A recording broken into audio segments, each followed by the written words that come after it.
அனைவருக்கும் வணக்கம். 2026ஆம் ஆண்டு முதல் சந்திர கிரகணம் இன்றைய தினம் நடக்க இருப்பதால் இந்த சந்திர கிரகணத்தால் குறிப்பிட்ட சில ராசிக்காரர்கள் எச்சரிக்கையாக இருக்க வேண்டும். யார் அந்த ராசிக்காரர்கள் அப்படிங்கிறத பற்றி தான் தெரிஞ்சுக்க போகிறோம். வீடியோ ரொம்பவே பயனுள்ளதாக இருக்கும். வீடியோவை கடைசி வரைக்கும் ஸ்கிப் பண்ணாமல் பாருங்கள். நம்ம சேனலை நீங்கள் இன்னும் சப்ஸ்கிரைப் பண்ணலைன்னா மறக்காமல் சப்ஸ்கிரைப் பண்ணிவிடுங்க. வாங்க வீடியோக்குள்ளே போகலாம். நம்முடைய சேனலில் வாராகியம்மன் ஜோதிட நிலையத்தில் அனைத்து விதமான பிரச்சனைகளுக்கும் தீர்வு சொல்லப்பட்டு வந்துட்டுருக்கு. உங்களுடைய ஜாதகத்தில் பிரச்சனைகள் இருந்துச்சுன்னா டிஸ்கிரிப்ஷன் நம்பர் இருக்குது, அந்த நம்பருக்கு கால் பண்ணி சொன்னீங்கன்னா போதும், உங்களுடைய வாழ்க்கையில் ஒரு மாற்றத்தை உங்களால் காண முடியும். பொதுவாக கிரகங்கள் என்பவை நம்முடைய வாழ்க்கையில் அவ்வப்போது வானிலையில் நிகழக்கூடிய ஒரு நிகழ்வு. இந்த ஆண்டின் மொத்தம் 4 கிரகணங்கள் இருக்குது. இது 2 சூரிய கிரகணம், 2 சந்திர கிரகணம். ஜோதிடத்தின்படி கிரகணங்களானது அசுப நிகழ்வாக கருதப்படுது. ஒருவரது வாழ்க்கையில் தாக்கத்தை ஏற்படுத்தக்கூடியதாக இருக்குது. அந்த வகையில் 2026ஆம் ஆண்டு முதல் சந்திர கிரகணம் இன்று நடக்க இருப்பதால் இந்த கிரகணமானது சூரிய பகவானின் சிம்ம ராசியில் நடக்க இருக்கு. இந்த கிரகணத்தின் போது வானியில் இரத்த நிலவு தெரியும். அதாவது நிலவானது சிவப்பு நிறத்தில் தெரியும். இது ஒரு அரிய நிகழ்வாக இருக்குது அப்படின்னே சொல்லலாம். பொதுவாக இப்படிப்பட்ட இந்த சந்திர கிரகணம் இன்று பிற்பகல் 3:20 மணிக்கு தொடங்கி 6:46 மணி வரை முடிவடைவதாலும் இந்தியாவில் இது தெரியும். இது சூதகாலம் சொல்வது. பொதுவாக சூதகாலம் சந்திர கிரகணத்திற்கு 9 மணி நேரத்திற்கு முன்பு தொடங்கிவிடும். எனவே இந்த கிரகணத்தின் சூதகாலம் மார்ச் 3ஆம் தேதி காலை 6:20 மணி முதல் செல்லும். சிம்ம ராசியில் சந்திர கிரகணம் நிகழ இருப்பதால் இதனுடைய தாக்கம் மேசம் முதல் மீனம் வரையிலான அனைத்து ராசிக்காரர்களின் வாழ்க்கையிலும் காணப்படும். இது சிலருக்கு சிறப்பாக இருந்தாலுமே சிலருக்கு மோசமாக இருக்கலாம். சிம்ம ராசியில் நிகழக்கூடிய இந்த சந்திர கிரகணத்தால் 12 ராசிக்காரர்களுக்குமே எப்படி இருக்குது அப்படிங்கிறத இப்போ தெரிஞ்சுக்கலாம். மேசராசியில் பிறந்தவர்களுக்கு இந்த சந்திர கிரகணமானது நன்மைகள் தரக்கூடியதாக, குறிப்பாக தொழில் முன்னேற்றம் தரக்கூடியதாக, நீண்ட காலமாக நிலுவையில் இருக்கக்கூடிய வேலைகளை நீங்கள் வெற்றிகரமாக முடிப்பீங்க. பணி புரிபவர்களுக்கு பதவி உயர்வுக்கான வாய்ப்பு கிடைக்கலாம். குடும்பத்தில் அந்தஸ்து உயரலாம். நிதி நிலையில் முன்னேற்றமும் ஏற்படக்கூடிய வகையில் சொல்லப்பட்டிருக்கு. ரிஷபராசியில் பிறந்தவர்களுக்கு இந்த சந்திர கிரகணம் மிகப்பெரிய ஒரு மாற்றத்தை ஏற்படுத்தக்கூடிய வகையில் உங்களுக்கு சொல்லப்பட்டிருக்கு. அது மட்டும் இல்லாமல் உங்களுக்கு இந்த சந்திர கிரகணமானது மோசமாக இருக்கும். இந்த காலகட்டத்தில் இந்த ராசிக்காரர்கள் மிகவும் எச்சரிக்கையாக இருக்க வேண்டும். அவசரப்பட்டு எந்த ஒரு முடிவையும் எடுப்பதை தவிர்க்க வேண்டும். இல்லாவிட்டால் உங்களுடைய வாழ்க்கையில் பிரச்சனைகள் அதிகரித்து வேலையில் தடைகளை ஏற்படுத்தும். மிதன ராசிக்காரர்களுக்கு இந்த சந்திர கிரகணத்தால் வேலையில் புதிய பொறுப்புகள் வழங்கப்படலாம். தன்னம்பிக்கை அதிகரிக்கும். எப்பேற்பட்ட சவால்களையுமே நீங்கள் எளிதில் கையாளுவீங்க. உங்களுடைய முயற்சிகள் நல்ல ஒரு பலனை தருவதோடு பாராட்ட பெற்றுத்தரக்கூடியதாக இருக்குது. கடகராசியில் இந்த சந்திர கிரகணத்தால் எச்சரிக்கையாக இருக்க வேண்டும். தேவையற்ற செலவுகள் அதிகரிக்கும். பெரிய அளவில் முதலீடுகள் செய்வதை நீங்கள் தவிர்க்க வேண்டும். எந்த ஒரு முடிவுகளையுமே இந்த காலகட்டத்தில் நீங்கள் அவசரப்பட்டு எடுக்க வேண்டாம். அது மட்டும் இல்லாமல் மொத்தத்தில் இந்த காலகட்டத்தில் நீங்கள் பொறுமையோடு இருப்பது நல்லது அப்படின்னே சொல்லலாம். விவேகத்துடன் நீங்கள் நடந்து கொள்ள வேண்டும். சிம்ம ராசியில் பிறந்தவர்கள் இந்த சந்திர கிரகணத்தால் நல்ல பலன்களை நீங்கள் பெறலாம். பணியிடத்தில் உங்களுடைய தலைமைத்துவ திறன்கள் பாராட்டப்படும். பணி புரிபவர்கள் உயர் அதிகாரிகளுடைய பாராட்டுகளை பெறுவாங்க. உங்களுடைய புதிய பொறுப்புகள் ஒப்படைக்கப்படலாம். முதலீடுகள் நல்ல ஒரு லாபத்தை தரும். ஆனால் கோபத்தை நீங்கள் கட்டுப்படுத்த வேண்டும். கன்னி ராசிக்காரர்களுக்கு இந்த சந்திர கிரகணத்தால் சற்று கவனமாக இருக்க வேண்டியதாக இருக்கு. பணியிடத்தில் சற்று கண்ணியமாக நீங்கள் நடக்க வேண்டும். ஆரோக்கியத்தில் புறக்கணிப்பதை நீங்கள் தவிர்க்க வேண்டும். பேச்சிலும் நிதானத்தை நீங்கள் கடைபிடிக்க வேண்டும். துலாம் ராசியில் பிறந்தவர்களுக்கு இந்த சந்திர கிரகணத்தால் வாழ்க்கையில் மகிழ்ச்சி அதிகரிக்கலாம். நல்ல ஒரு நிதி ஆதாயம் கிடைக்க வாய்ப்பு உள்ளது. புதிதாக ஏதாவது செய்ய நினைத்தால் இந்த காலம் அதற்கு சாதகமாக இருக்குது. நம்பிக்கையுடன் எடுக்கக்கூடிய முடிவுகள் உங்களுக்கு நல்ல ஒரு பலன்களை பெற்றுத்தரக்கூடிய வகையில் தான் அமைஞ்சிருக்கு அப்படின்னே சொல்லலாம். அது மட்டும் இல்லாமல் உங்களுக்கு நல்ல ஒரு முடிவுகளை நீங்கள் எடுக்கக்கூடிய வகையில் கிரக நிலைகள் உங்களுக்கு இருக்குது. விருச்சிக ராசிக்காரர்களுக்கு இந்த சந்திர கிரகணத்தால் வேலையில் சவால்கள் நிறைந்ததாக இருக்குது. அவசரமான முடிவுகள் எடுப்பதை தவிர்க்க வேண்டும். தோல்விகளால் மனம் தளராமல் தொடர்ச்சியாக நீங்கள் முயற்சி செய்தால் படிப்படியாக நல்ல ஒரு முன்னேற்றத்தை காணலாம். தனுசு ராசிக்காரர்களுக்கு இந்த சந்திர கிரகணம் நல்ல ஒரு பலன்களை பெற்றுத்தரும்.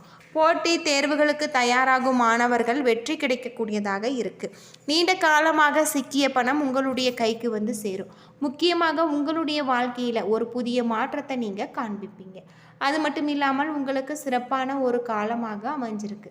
மகர ராசியில் பிறந்தவர்களுக்கு இந்த சந்திர கிரகணத்தால் எச்சரிக்கையாக இருக்க வேண்டும். யாரையுமே நீங்கள் கண்மூடித்தனமாக நம்புவதை தவிர்க்க வேண்டும். போட்டிகள் அதிகரிக்கும். விபத்துகள் ஏற்படாமல் நீங்கள் பார்த்து கொள்ள வேண்டும். வாகனம் ஓட்டும் போது கவனமாக இருக்க வேண்டும். திடீரென செலவுகள் ஏற்படும். தேவையற்ற செலவுகளை கட்டுப்படுத்தாவிட்டால் உங்களுடைய பட்ஜெட் பாதிக்கப்படும். கும்பராசியில் பிறந்தவர்களுக்கு சந்திர கிரகணத்தால் கடுமையாக உழைக்க வேண்டி இருக்கும். பணியிடத்தில் பொறுப்புகள் அதிகரிக்கலாம். குடும்ப வாழ்க்கையில் சமநிலையை பராமரிக்க வேண்டும். புத்திசாலித்தனமாக யோசித்து எந்த ஒரு முடிவையும் நீங்கள் எடுக்க வேண்டும். குடும்ப சூழல் சிறப்பாக இருக்குது. குடும்பத்தாருடன் நல்ல ஒரு தகவல் தொடர்பு மேற்கொள்ளும். மீன ராசியில் பிறந்தவர்களுக்கு சந்திர கிரகணத்தால் ஆரோக்கிய விஷயத்தில் அலட்சியமாக இருப்பதை தவிர்க்க வேணும். மன அழுத்தம் அதிகரிக்க வாய்ப்பு இருக்குது. வேலையில் பல தடைகள் சந்திக்க வாய்ப்பு இருக்குது. எதையுமே நீங்கள் ஒழுங்காக செய்து வெற்றி பெறுவீங்க. இதனால் உங்களுடைய சூழ்நிலைகள் சாதகமாக மாறும் அப்படின்னும் சொல்லப்படுது.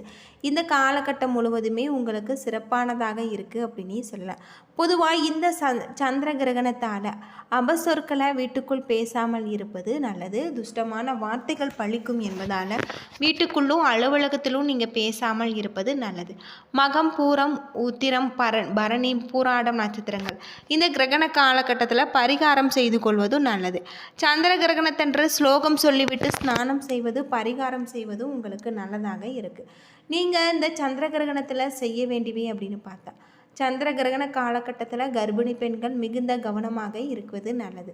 படிக்கும் மாணவர்கள், ஜோதிடம் கற்றுக்கொள்ள ஆசைப்படுபவர்கள் வாக்கு பழித்தல் ஏற்படலாம். ஆன்மீகத்தில் நாட்டம் உள்ளவர்கள் இந்த சந்திர கிரகண காலகட்டத்தில் ஸ்லோகம் சொல்வதால் நன்மைகள் ஏற்படக்கூடிய வகையில் உங்களுக்கு அமைஞ்சிருக்கு. சந்திர கிரகண சமயத்தில் ஸ்லோகங்கள் சொல்வது, கேட்பது உங்களுக்கு நன்மையை பெற்றுத்தரும். பொதுவாக கிரகணத்தின் போது மந்திரங்களை உச்சரிப்பது, ஓம் நமச்சிவாயா அல்லது காயத்ரி மந்திரத்தை உச்சரிப்பது மிகுந்த நல்ல பலன்களை நமக்கு தரும். இந்த நேரத்தில் கந்த சஷ்டி கவசம், லலிதா சமஸ்கிராமம் பாராயணம் செய்வது நல்லது அப்படின்னு சொல்லப்படுது. படிக்க இயலாதவர்கள் இது போன்ற மந்திரங்களையும் கேட்பது இன்னும் சிறந்ததாக இருக்குது. கிரகணத்தின் போது கர்ப்பிணி பெண்கள் வயிற்றில் திருநீர் பூச வேண்டும் என்ற நம்பிக்கை இருக்கிறதாகவும் இது கருவை பாதுகாக்கும் என சொல்லப்படுது. இதை செய்வதால் நிச்சயமாக எந்த ஒரு ஆபத்தும் இல்லை. ஆனால் கிரகணத்தின் போது ஏற்படும் தோஷங்களை இது குறைக்கும். கிரகண கதிர்கள் கருவை பாதிக்கும் என்பதால் ஜன்னல் கதவை மூடிக்கொண்டு வீட்டிற்குள்ளே இருக்க வேண்டும் என அறிவுறுத்தப்படுது. கிரகணத்தின் பொழுது கத்தி, கத்திரிக்கோள் மற்றும் அரிசி ஊசி போன்ற கூர்மையான பொருட்களை நம்ம பயன்படுத்தக்கூடாது என்று சாஸ்திரத்தில் கூறுகிறது. அது மட்டும் இல்லாமல் திறந்த வெளியில் நின்று கிரகணத்தை பார்ப்பதை தவிர்ப்பதும் நல்லது. அது மட்டும் இல்லாமல் கிரகணத்தின் போது தூங்குவதையும் நாம் தவிர்க்க வேண்டும். இறை வழிபாடு அல்லது தியானம் செய்வது உங்களுக்கு ரொம்பவும் நல்லது அப்படின்னே சொல்லலாம். இந்த காலகட்டத்தில் சூத காலத்தில் சமைப்பதற்கு உணவை உண்பதையும் தவிர்க்க வேண்டும். பலர் கிரகணத்தின் முன் தங்களுடைய உணவில் துளசி இலைகள் மற்றும் தர்பை புல்லை சேர்க்கிறாங்க. இது உணவு விஷமாக மாறுவதை தடுக்க உதவுவதாகவும் சொல்லப்படுது. கிரகண நேரத்தில் சமைப்பதையோ சாப்பிடுவதையோ நாம் தவிர்க்க வேண்டும். உணவில் தர்பை புல் அல்லது துளசி இலைகளை போட்டு வைப்பது வழக்கமாக இருக்குது அப்படின்னும் சொல்லப்படுது. இந்த கிரகண வேளையில் இது போல செய்து வர வேண்டும். கிரகணம் முடிந்த பிறகு குளித்துவிட்டு கோவிலுக்கு செல்ல வேண்டும். அது மட்டும் இல்லாமல் கோவிலுக்கு செல்ல முடியாதவர்கள் வீட்டில் விளக்கேற்றி அமைதியாக அமர்ந்து நாம் புத்தகங்களை படிப்பதும் நல்லது. இந்த காலகட்டம் முழுவதுமே இது போல் செய்து வருவது உங்களுக்கு மிகப்பெரிய பாதிப்புகளில் இருந்து தீர்வு கிடைக்கக்கூடிய வகையில் தான் சொல்லப்பட்டிருக்கு. கிரகண வேளையில் இது போல் செய்து வருவதன் மூலம் நம்முடைய வாழ்க்கையில் நாம் எதிர்பார்க்க முடியாத அளவிற்கு பல மாற்றம் ஏற்படும். பௌர்ணமி நாட்களில் மட்டுமே ஏற்படக்கூடியதாகும். இதன் காரணமாக நாம் முழு கிரகணத்தை வராதாகவும் 3 கோள்களுடன் துல்லியமாக ஒரே நேர்கோட்டில் வரும் வளிமண்டலத்தின் வழியாக இது வளைந்து செல்வதால் சந்திரன் பெரும்பாலுமே சிவப்பு நிறத்தில் தான் தெரிகிறது. என்ன நண்பர்களே, இந்த வீடியோ உங்களுக்கு பயனுள்ள ஒரு தகவலை தந்திருக்கும்னு நினைக்கிறேன். வீடியோ பிடிச்சிருந்தா லைக் பண்ணுங்கள், ஷேர் பண்ணுங்கள், கமெண்ட் பண்ணுங்கள். இதுபோல் தகவலை தெரிஞ்சுக்க நம்ம சேனலை மறக்காமல் சப்ஸ்கிரைப் பண்ணிவிடுங்க. நீங்கள் இன்னும் நம்ம சேனலை மறக்காமல் சப்ஸ்கிரைப் பண்ணாமல் இருந்தால் மறக்காமல் சப்ஸ்கிரைப் பண்ணிவிடுங்க. அதுக்கு முன்னாடி நம்முடைய சேனலையும் மறக்காமல் நீங்கள் கமெண்ட் பண்ணுங்கள். நன்றி நண்பர்களே.